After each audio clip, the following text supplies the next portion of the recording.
1월 8일 새벽 기도회를 시작하겠습니다. 다 함께 사도신경으로 신앙 고백합니다.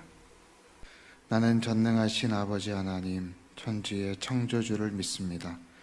나는 그의 유일하신 아들, 우리 주 예수 그리스도를 믿습니다.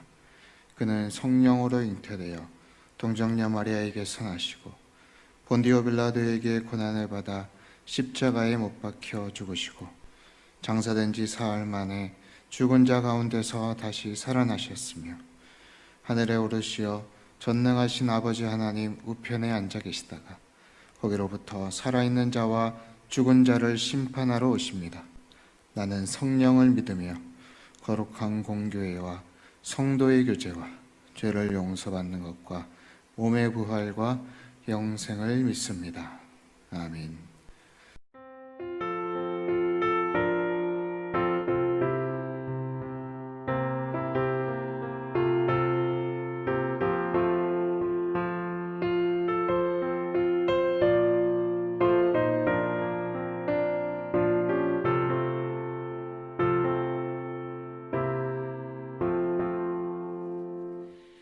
예수 나를 오라 하네 예수 나를 오라 하네 어디든지 주를 따라 주와 같이 가려네 주의 인도하심 따라 주의 인도하심 따라 어디든지 주를 따라 주와 같이 가려네 겟세마네 동산까지 주와 함께 가려 하네 피땀 흘린 동산까지 주와 함께 가려네 주의 인도하심 따라 주의 인도하심 따라 어디든지 주를 따라 주와 같이 가려네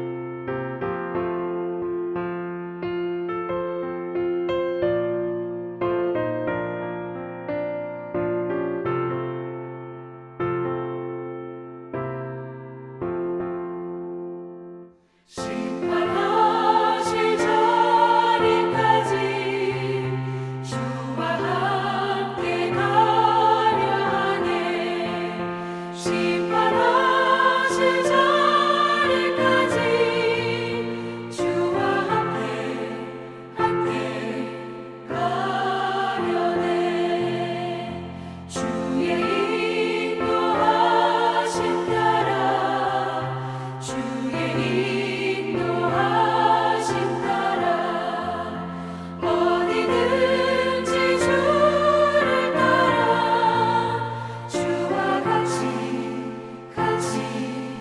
가려네 주가 크신 은혜 내려 나를 항상 돌보시고 크신 영광 보여주며 나와 함께 가시네 주의 인도하심 따라 주의 인도하심 따라 어디든지 주를 따라 주와 같이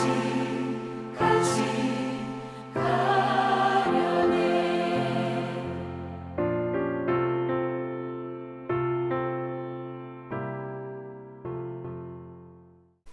오늘 하나님께서 우리에게 주시는 말씀은 누가복음 3장 15절에서 23절까지 함께 보겠습니다. 누가복음 3장 15절에서 23절까지 말씀입니다. 제가 봉독합니다.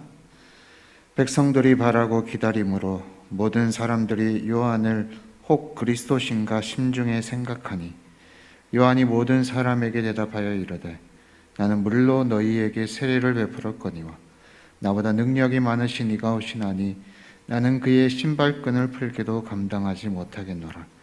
그는 성령과 불로 너희에게 세례를 베푸실 것이요 손에 키를 들고 자기의 타작마당을 정하게 하사 알곡은 모아 곳간에 들이고 죽정이는 꺼지지 않는 불에 태우시리라. 또 그 밖에 여러 가지로 권하여 백성에게 좋은 소식을 전하였으나 분봉왕 헤롯은 그의 동생의 아내 헤로디아의 일과 또 자기가 행한 모든 악한 일로 말미암아 요한에게 책망을 받고 그 위에 한 가지 악을 더하여 요한을 옥에 가두니라. 백성이 다 세례를 받을새 예수도 세례를 받으시고 기도하실 때에 하늘이 열리며 성령이 비둘기 같은 형체로 그의 위에 강림하시더니 하늘로부터 소리가 나기를 너는 내 사랑하는 아들이라 내가 너를 기뻐하노라 하시니라. 예수께서 가르치심을 시작하실 때에 30세쯤 되시니라.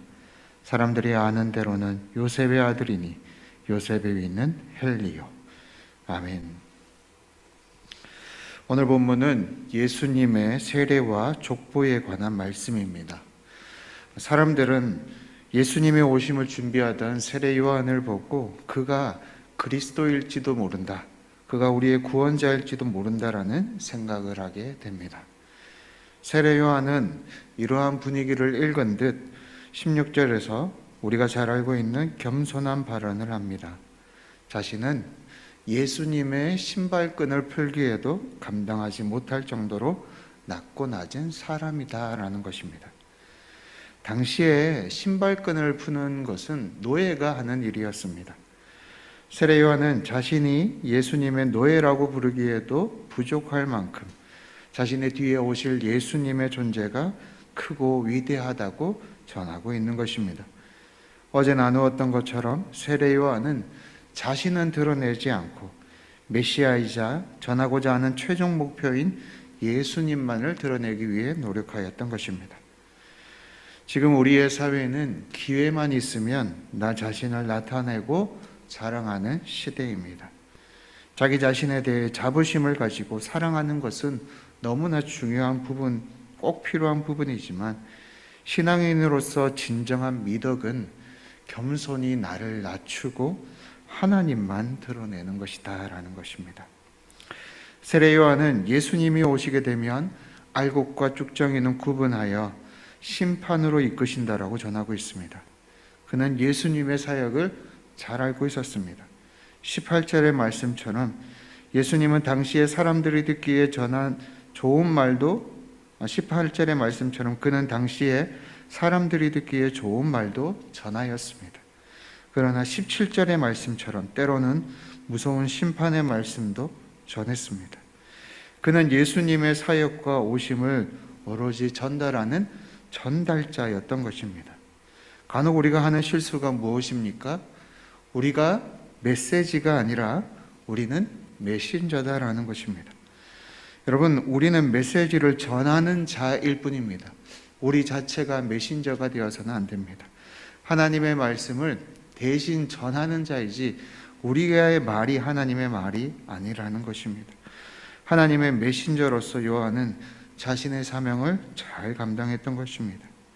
그런 그에게 시련도 있었습니다.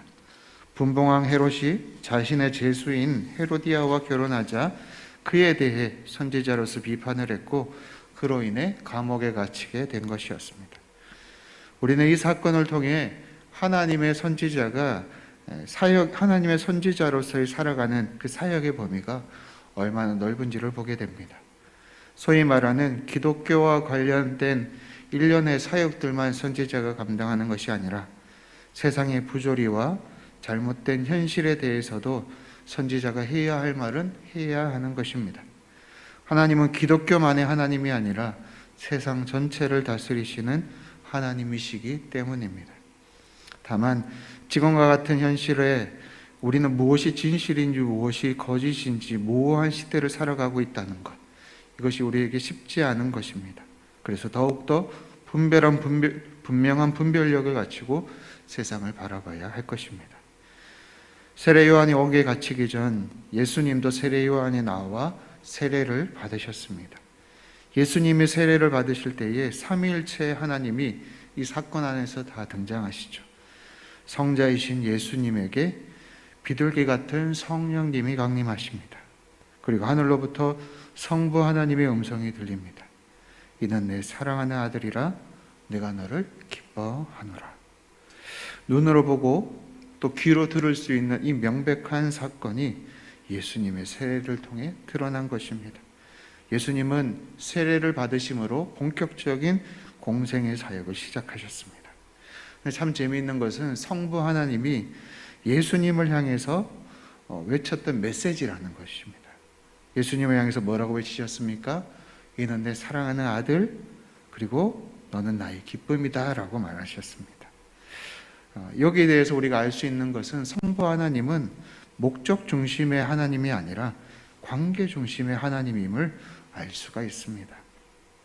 일에 대한 목적이 중요하셨다면 힘내라 아들아, 꼭 목적을 완수하여라 같은 발언들을 하셨을 것입니다.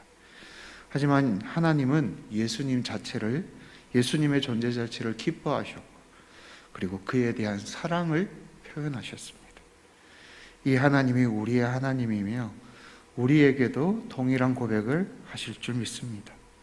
우리가 목적 중심의 일에만 몰두하는 것이 아니라 우리 존재 자체를 기뻐하시고 사랑하시는 하나님의 성품을 아는 것, 이것이 하나님의 입장에서는 참 중요한 일일 것입니다. 마지막으로 성경은 아담의 족보를 예수님으로부터 거꾸로 올라가면서 기록하고 있습니다. 그 오래전부터 이어져 내려온 아담의 족보가 예수님의 탄생을 통하여 완성이 된 것입니다. 그는 우리의 구원을 위해 오셨고 하나님과의 관계를 위해 오셨습니다. 우리는 오늘도 우리에게 자유를 주신 하나님을 찬양할 것입니다. 그리고 그 하나님과 더욱더 친밀한 관계를 만들어 갈 것입니다. 주님께 더 가까이 나아가는 저와 여러분들 오늘 하루가 되기를 주님의 이름으로 축복합니다. 기도하겠습니다. 살아계신 하나님 아버지, 우리의 삶은 메시지가 아니라 메신저의 삶입니다. 하나님의 뜻과 하나님의 마음을 잘 받아 다른 이들에게 전할 수 있는 우리의 삶이 되게 하시고, 우리의 삶 자체가 주님의 그 뜻을 품을 수 있다는 것 그 자체만으로도 기뻐하는 인생이 되게 인도하여 주시옵소서. 특별히 하나님을 나를 사랑하고 나를 기뻐하신다라는 사실을 기억하며 주님과 친밀하게 나아가는 복된 하루가 되게 하여 주옵소서. 예수님의 이름으로 기도하옵나이다. 아멘. 하늘에 계신 우리 아버지, 아버지의 이름을 거룩하게 하시며 아버지의 나라가 오게 하시며 아버지의 뜻이 하늘에서와 같이 땅에서도 이루어지게 하소서. 오늘 우리에게 일용할 양식을 주시고 우리가 우리에게 잘못한 사람을 용서하여 준 것 같이 우리 죄를 용서하여 주시고 우리를 시험에 빠지지 않게 하시고 악에서 구하소서. 나라와 권능과 영광이 영원히 아버지의 것입니다. 아멘.